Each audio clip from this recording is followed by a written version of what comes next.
की स्वतःची झोपडी तुम्ही शाबूत ठेवली पाहिजे. स्वतःची झोपडी म्हणून दुसऱ्याच्या झोपड्यामध्ये गेलात आणि त्यांनी गांडीवरती लाथ मारली तर तुम्हाला राहायला जागाच नाही, उघड्यावरतीच राहावं लागेल.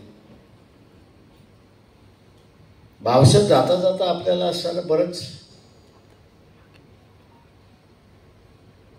जागृत करून गेले.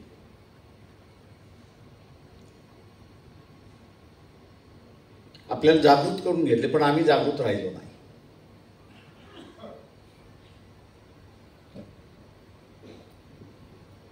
आम्हाला असं वाटलं की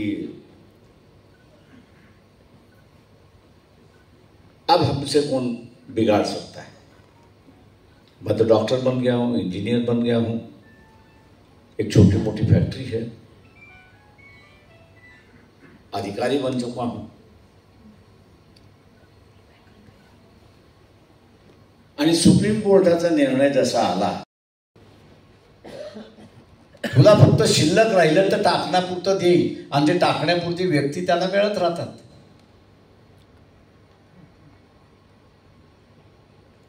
तुला म्हटलं बरोबरीचा हिस्सा सोडून दे, म्हटलं तर बरोबरीचा नाही.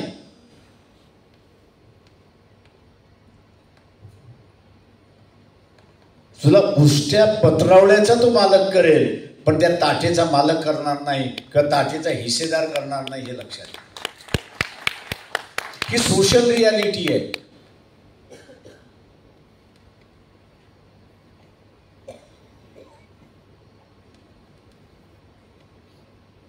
ही सोशल रियालिटी आहे.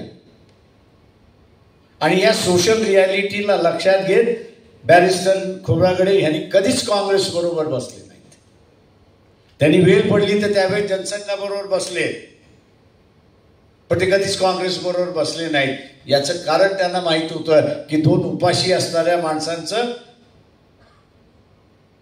समझोता होऊ शकतो, पण एकाचं पोट भरलेलं आहे आणि एकाचं असणारं पोट खाली आहे, यांचा कधीच समझोता होऊ शकत नाही. आम्ही या सोशल रियालिटी कधीच बघत नाही.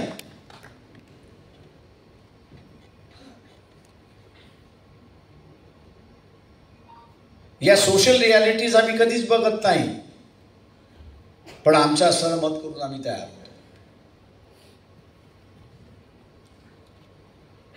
आणि म्हणून मी तुम्हाला विचारलं की काँग्रेसवाल्यांना तुम्ही असं विचारलं का की तुम्ही आता हे कर्नाटकने म्हटले की आम्ही लागू करू, तेलंगणाने म्हटले आम्ही असं लागू करू, उद्या असणारं हिमाचल प्रदेश आहे तेही म्हणेल आम्ही असं लागू करू, तुम्ही करणार काय?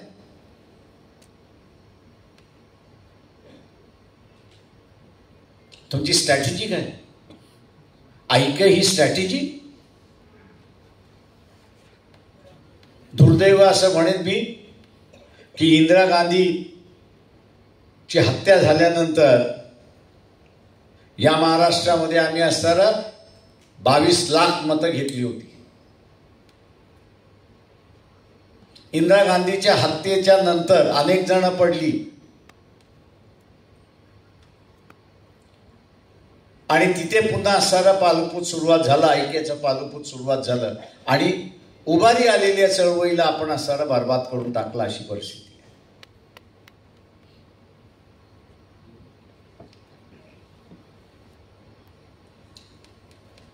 मी आज विचारतो तुमची स्ट्रॅटेजी काय?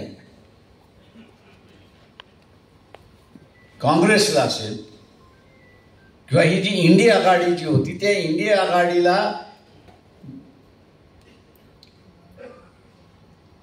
आघाडीला हा निर्णय नलिफाय करण्यासाठी किंवा रद्द करण्यासाठी तुमची स्ट्रॅटेजी काय, मागणी काय? ऐक्य करा.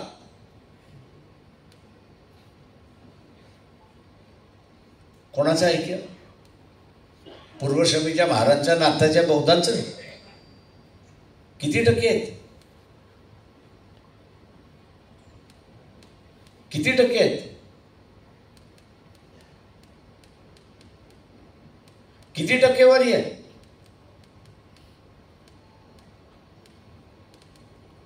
नऊ टक्के, 10%?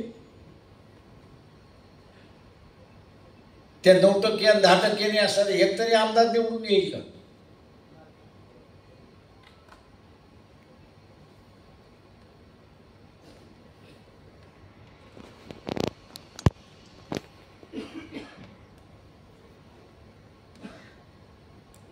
एक तरी आमदार निवडून येईल का?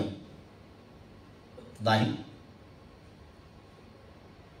मग ही जी सोशल रियालिटी जी आहे, सोशल वास्तव्य, सामाजिक वास्तव्य आहे, हे आमच्या गळ्यात का उतरत नाही?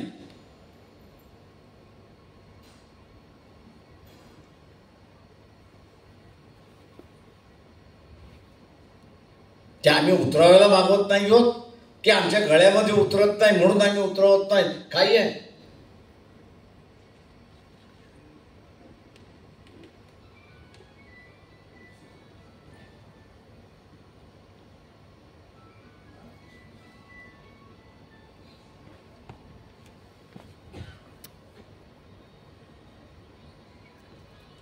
इंडिया आघाडीने असणारं एकदम मध्येच असणारं संविधान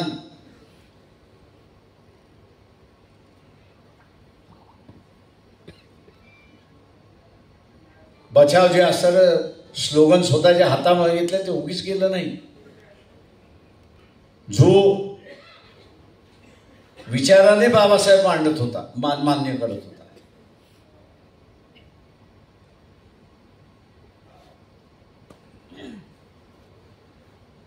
विचाराने जो असणारा बाबासाहेबाला ज्यांनी स्वीकारलं होतं,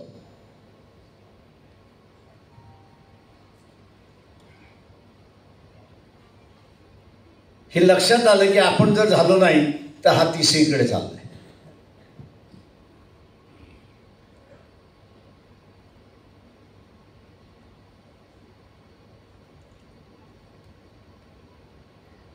इथे जेवढे बाबासाहेब पसरतील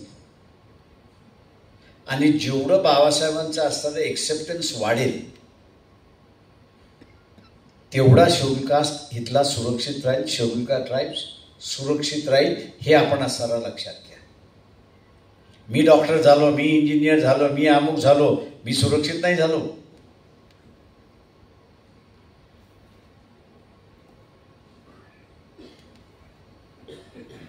मी माझ्यापुरता सुरक्षित झालो,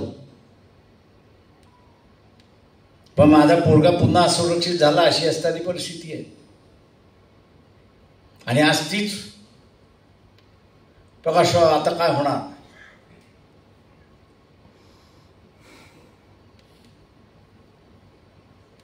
आमची मुलं तुम्हाला काका म्हणतात. म्हटलं आता मामा करण्याची वेळ आली आहे. हो कर का? म्हणून मी मगाशी म्हटलं तुमची लॉयल्टी कोणाशी आहे, तुमची बांधिलकी कोणाशी आहे, तुमच्या पोरांची तरी आहे का? सरळ विचारलं मी यावेळेस.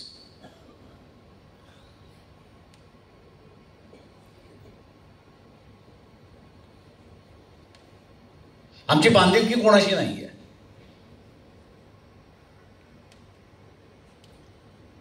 मी एकटा जगेन एकटा मरेन अशीच असताना माझी वृत्ती.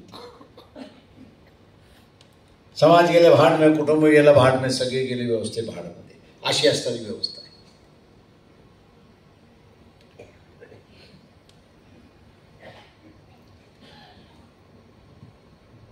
उद्याची ही चर्चा सुरुवात होणार आहे की नाही ते आम्ही असणारं हे सुप्रीम कोर्टाचा निर्णय, त्याला नलिफाय कसं करणार, त्याला रद्द कसं करणार, ही चर्चा सुरुवात होणार आहे की नाही? नहीं तो कांग्रेस वाले देखेंगे क्या है, हमने वोट दे दिया है, अब उनकी जिम्मेदारी है. पर त्यांची जिम्मेदारी असती तर त्यांनी त्यांच्या 2 मुख्यमंत्र्याला फटका लावला असतं की तुमने कैसा स्टेटमेंट दिया कि हम लागू करेंगे करके.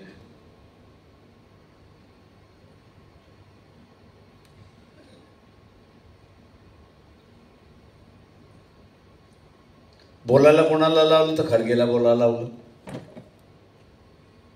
तो काय म्हणा मी क्रीमी लेअर लागू देणार नाही, कारण त्याला माहिती आहे क्रीमी लेअर लागला की तो आणि त्याचा पोरगा बाद होतोय.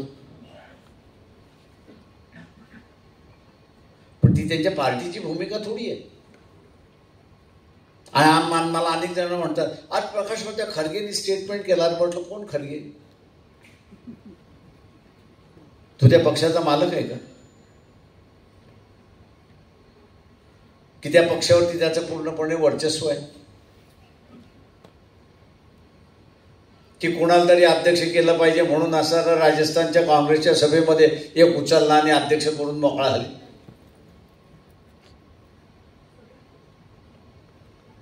पण त्यांच्यात CWCचा निर्णय आहे का की आम्ही असणारं क्रिमी लेअर असणारं मान्य करणार नाही आणि त्याच्यासाठी आम्ही असणारं कारवाई करणार आहोत म्हणून?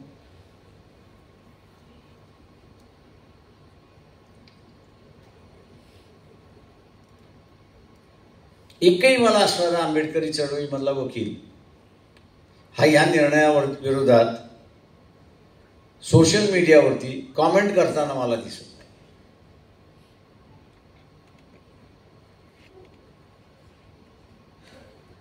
कॉमेंट करताना दिसत नाही. का बाबा? तू संविधान वाचलेलं आहेस, ते वाचूनच तुला LLB ची डिग्री मिळालेली आहे. पण का जे लिहित नाहीत, मी असं मानतोय की त्यांना हा निर्णय मान्य आहे असं मी त्या ठिकाणी मानतोय. किंवा जे बोलत नाहीत त्यांना हे असताना हा निर्णय मान्य असं मी त्या ठिकाणी समजतो.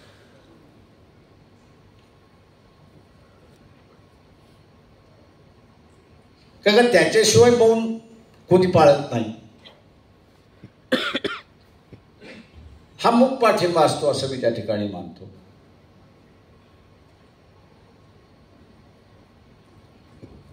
पण हा निर्णय मी असायला बघतोय की पुढच्या पिढीला कैद करणारा हा निर्णय. कैद करण्याची प्रक्रिया ही सुरुवात झाली.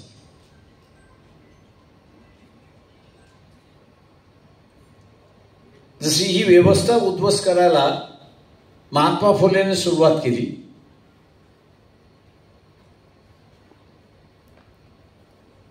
शाहू महाराजांनी असताना त्याला असताना जोड दिली आणि उद्ध्वस्त करून नवीन व्यवस्था ही बाबासाहेबांनी निर्माण केली.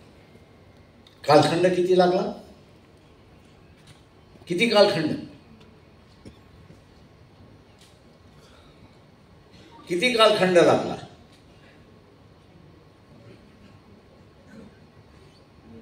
मी आपल्याला विचारतोय किती कालखंड लागला? किती? 125 वर्षापेक्षा जास्त. किती? 125 वर्षापेक्षा जास्त. 125 वर्षापैकी जास्त. आणि तुम्हाला उद्ध्वस्त करण्यासाठी किती वर्ष लागतील?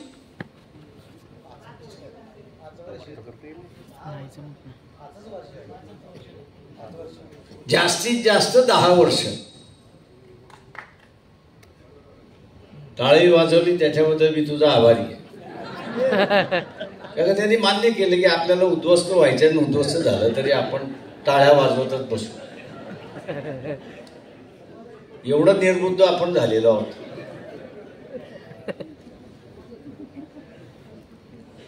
मग एवढे निर्बुद्ध आपण झालेलो आहोत की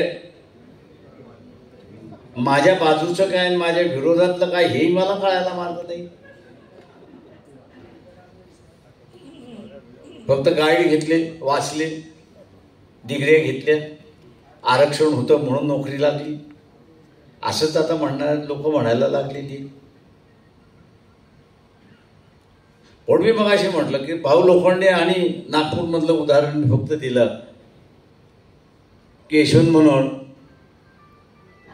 याच्यानंतर कोणीच क्रिएटिव्हिटीवाला ते झाला नाही.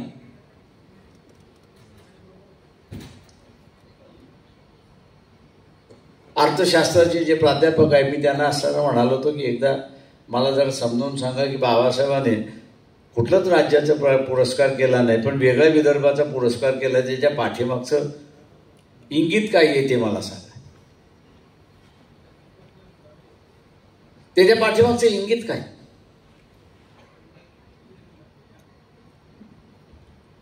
तुम्हाला तरी कळले का त्याच्या पाठीमागचं इंगित?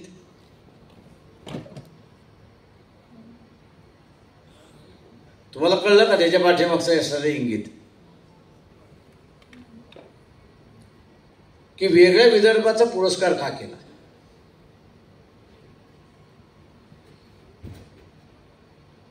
त्यांना झारखंडचाही पुरस्कार करता आला असता, त्यांना तेलंगणाचाही पुरस्कार करता आला असता, त्यांना असणारा राजस्थानमधला असणारा भिलवाडची जी जुनी मागणी आहे त्या जुन्या मागणीचा त्यांना असणारा पुरस्कार करता आला असता. पण त्यांनी तो नाही केला. तो विदर्भ काय केला?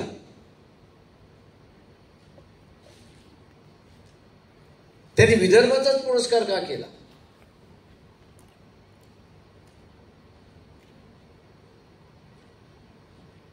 आपण स्वतःला आंबेडकरवादी मानतो. उद्या आपल्याला कोणीतरी विचारला की बाबासाहेबांनी असा वेगळ्या विदर्भाचा पुरस्कार का केला, त्याचं उत्तर काय?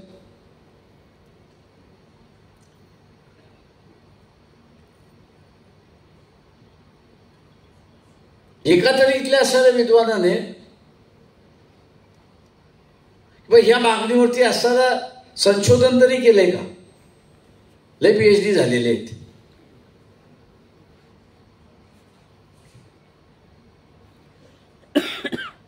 एकाने तरी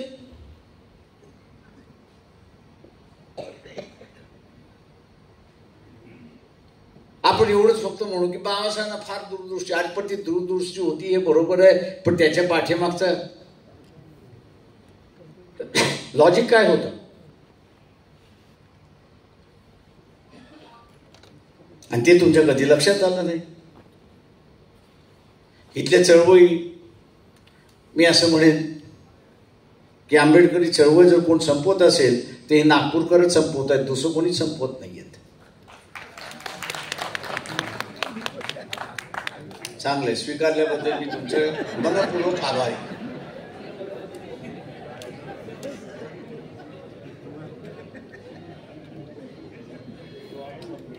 मी मनपूर्वक आभार मानतो की तुम्ही असं स्वीकारलं की नागपूरकर ही चळवळ बिघडवते.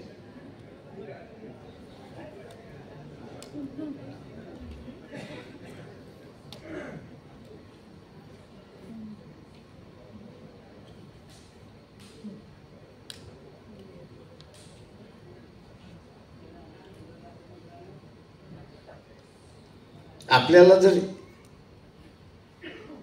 याची जाणीव जर नसेल तर आपण बाबासाहेब नाही स्वीकारलेला आहे. आपण फक्त बाबासाहेबांचा वापर केलाय.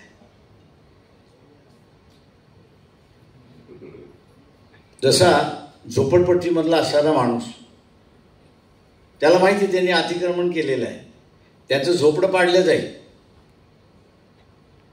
त्याला त्याचं माहिती आहे की हे झोपडं वाचवायचं असेल तर दोनच व्यक्ती वाचवू शकतात. एक तो बुद्धाचा पुतळा उभा करून टाकतो, ते नाही झालं तर बाबासाहेबांचा उभा करून टाकतो. त्याचा हेतू तरी स्वच्छ आहे. त्याचा मार्ग चुकीचा असेल मान्य आहे मला, पण त्याचा हेतू स्वच्छ आहे की मला राहायचं घर असलं पाहिजे आणि ते घर वाचवेल कोण? तर ही दोन महापुरुष माझं घर वाचवतील, दुसरं तिसरं कोणीच वाचवणार नाही.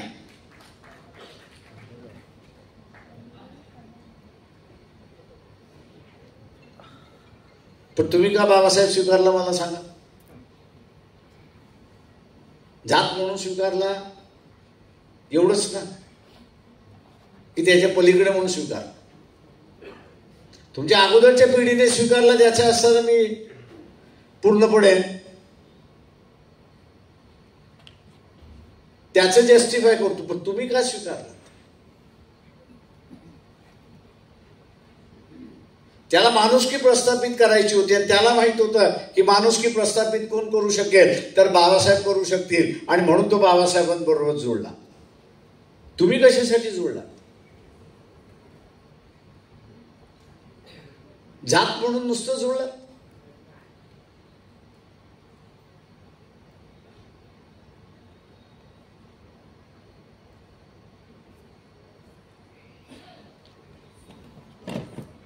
की बाबासाहेब महार होते, मी पण महार आहे आणि त्याच्यामुळे आम्ही एका जातीचे आहोत, आता असताना बाबासाहेब माझे, असे तुमचं नातं आहे. आणि हेच नातं असल्यामुळे, या नात्याच्या बाहेर न पडल्यामुळे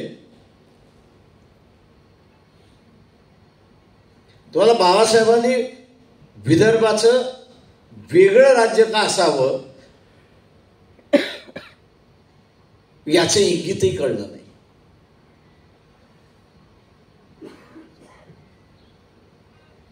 त्याचं इंगितही तुम्हाला कळलेलं नाही.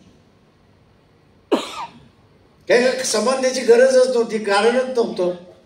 का जातीचा संबंध होता, तो थोडी डोक्याचा संबंध होता, विचाराचा संबंध होता.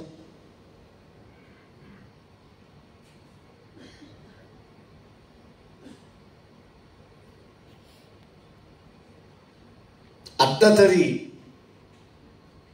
विचाराशी संबंध जुळला तर येणारा काळ हा तुम्ही थांबू शकता. विचाराशी जर जुळला नाही तर येणारा काळ तुम्ही थांबू शकणार नाही, हे लक्षात घ्या. या निर्णयाने दोन तट पडलेत, एक समर्थन करणारा आणि एक विरोध करणारा. जो विरोध करणारा मी का विरोध करतोय हे त्याच्याकडे कारण नाही. जो समर्थन करणारा आहे तो असं म्हणतोय की मला काहीच मिळालं नाही, वर्गीकरणामुळे आणि क्रीमी लेअरमुळे मलाच मिळून जाईल, असं त्याचं तरी समर्थन तो मानतोय. समूह तुमच्या बाजूने राहणार की त्याच्या बाजूने राहणार? कोणाच्या बाजूने राहणार? तुम्ही तुमच्या बाजूने राहणे बरोबर आहे, पण समूह कोणाच्या बाजूने राहणार?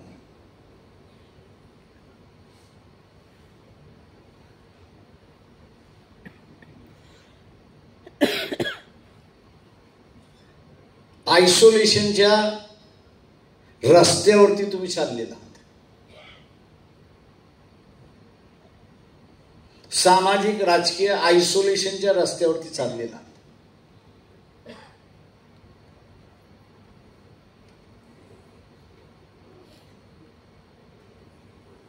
आणि या आयसोलेशनच्या मार्गातून बाहेर काढायचा ज्यावेळेस प्रयत्न चाललाय, अरे क्यों वो ओबीसी के साथ जा रहे, क्यों वो मुसलमानों के साथ जा रहे, क्यों इसके साथ, क्या मतलब है? अशी चर्चा तुमच्यात आहे की नाही मला सांगा? आहे की नाही? आहे ना? कोण नाही म्हणाल उठ जरा, मग त्याचा चेहरा बघायचा आहे. कार्यकर्त्यांमध्ये नाही आहे, जनमानसात आहे.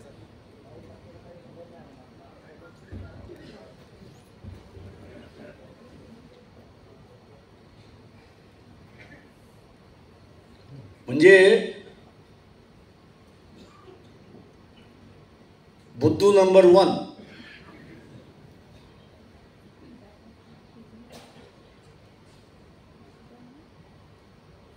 की चळवळीचा आगे पिछा माहिती नाही, काय होतंय याची माहिती नाही, काय होणार आहे याची माहिती नाही, ते समजावून घ्यावं तेही माहिती, तेही करायचं नाही, पण जजमेंट लिहायला मोकळा.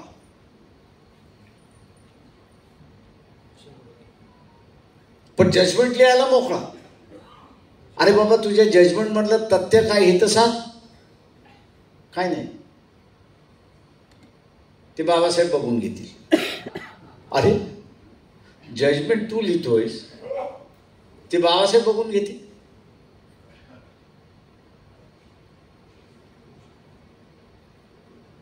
मी हा जो आता हा समजण्याचा आभास आहे की काँग्रेसला तुम्ही वाहून गेलेला हेच कळायला मार्ग नाही. समजण्याचा आभास असेल तर बाबासाहेब जसे म्हटले की झोपलेल्या माणसाला जागा करता येतं. पण तुमचा सगळा काँग्रेसला वाहून घेतलेला असेल तर बाबासाहेब म्हटले झोपण्याचा सोंग केलेला असेल तर त्याला तुम्ही किती उठवण्याचा प्रयत्न करा, तो ते सोंग करतच बसणार आहे. आता तुमचं काय आहे मला माहित नाही.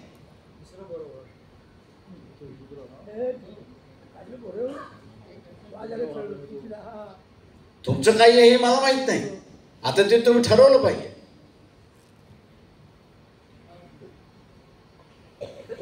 की तुम्ही खरोखरच झोपलेला आहात की तुम्ही झोपायचं सोंग केलेलं आहे, अशी परिस्थिती आहे.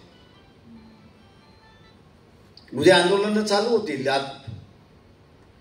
या जजमेंटच्या विरोधात जे आहेत त्यांचं उद्या बंद आहे, मान्य आहे मला, पाठिंबा आपण दिला. उद्या जे समर्थन आहेत तेही म्हणतील की आमचा असणारा जजमेंटला पाठिंबा आहे म्हणून समर्थन आहे. आणि तुम्हाला असं विचारायला आले की त्यांनी असं समर्थन केलेलं आहे, तुम्ही काय उत्तर देणार आहात? तुम्ही म्हणणार की आम्ही विरोध केला, आणि तुम्हाला मग विचारलं की तुम्ही विरोध का केलाय, त्याचं उत्तर काय? तुम्ही विरोध का करताय? तुमचा विरोध करण्याचा आधार काय?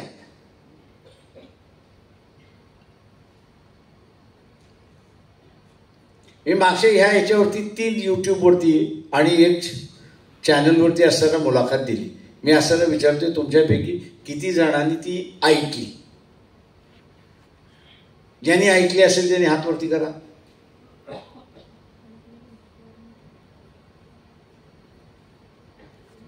एवढ्या मोठ्या सभेमध्ये उपस्थित असणाऱ्यांनी एकालाही असं वाटलं नाही की हा एवढा महत्वाचा, एकतर तुम्हाला हा महत्वाचा प्रश्न नसेल असं मी त्या ठिकाणी मानतो. फालतू विषय जान दो, छोड़ दो, क्या मतलब है अपना, आणि म्हणून तुम्ही असं ऐकली नसेल. किंवा अपने से क्या मतलब है, कांग्रेस वालों ने नहीं दी है इसलिए छोड़ दो, अपन नहीं सुनते. हा जो बेफिकीरपणाचा जो ॲटिट्यूड आहे,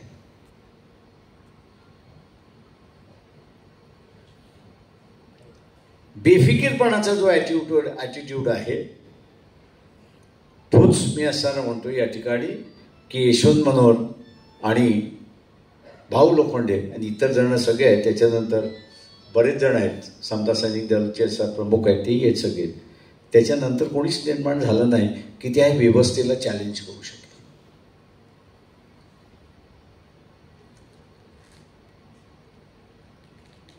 किंवा इथलं पर्याय मांडू शकेल किंवा इथला असं आंबेडकरवाद्यांची भूमिका मांडू शकेल.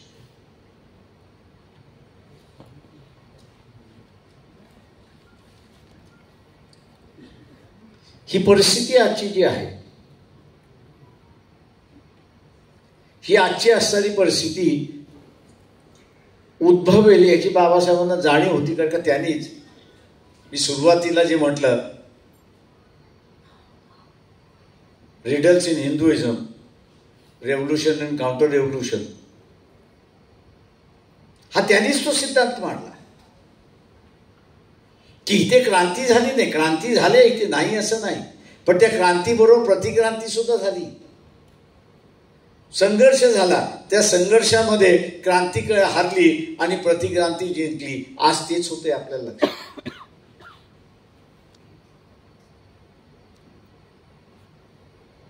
याच नागपूरमधून क्रांती सुरुवात झाली आणि तीच क्रांती आता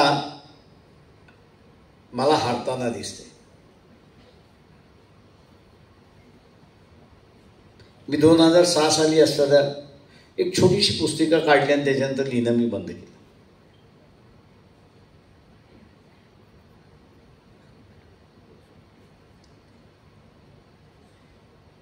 त्याचं मी नावच दिलं होतं, आंबेडकरी चळवळ संपली, सेमिकोलन.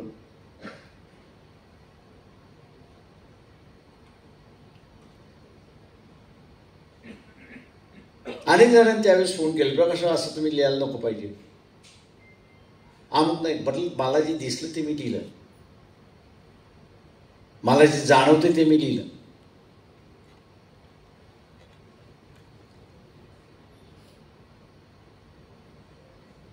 जी चैतन्य होतं ते संपते ते मला दिसते.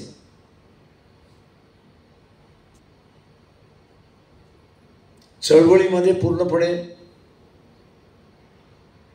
अब हमको मूवमेंट की क्या जरूरत है, हम तो अपने पैरों पे खड़े हो चुके हैं. म्हटलं संपला. That is the end. त्याचं कर्तृत्व नसताना आरक्षणमुळे त्याचं कर्तृत्व निर्माण झालं आणि त्या कर्तृत्वावरती तो असणारा एवढा मगरूर झाला कि तो हेच म्हणायला लागला, अब मुझे किसी की जरूरत नहीं, मैं तो अब अकेला हूं, अब मैं अपने पैरों पे खड़ा हो चुका हूं.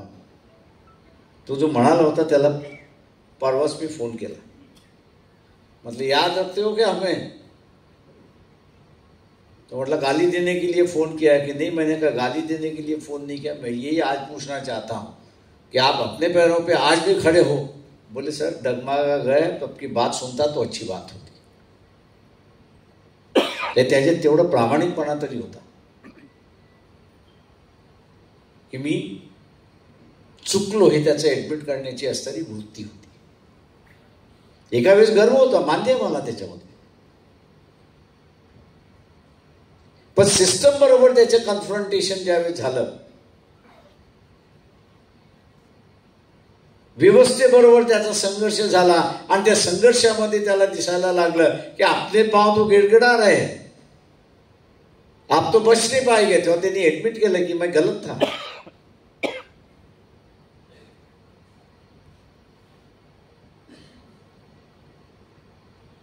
आम्ही असं तसं काय करणार आहोत का? आम्ही पुन्हा असताना बाबासाहेबांचं असणारं आम्ही शाबूत कधी राहू याचा आम्ही विचार करणार आहोत का? हे जे सगळे नोकरदार वर्ग आहे ना, हा साला सगळा ब्लॅक मार्केटर आहे. त्याला राग येत असेल, मी अजिबात पर्वा करत नाहीये त्याची.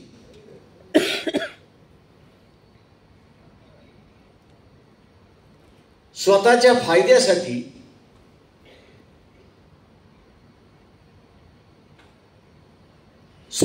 फायद्यासाठी त्यांनी आखी चळवळ संपवण्याच्या मार्गावरती ठेवली.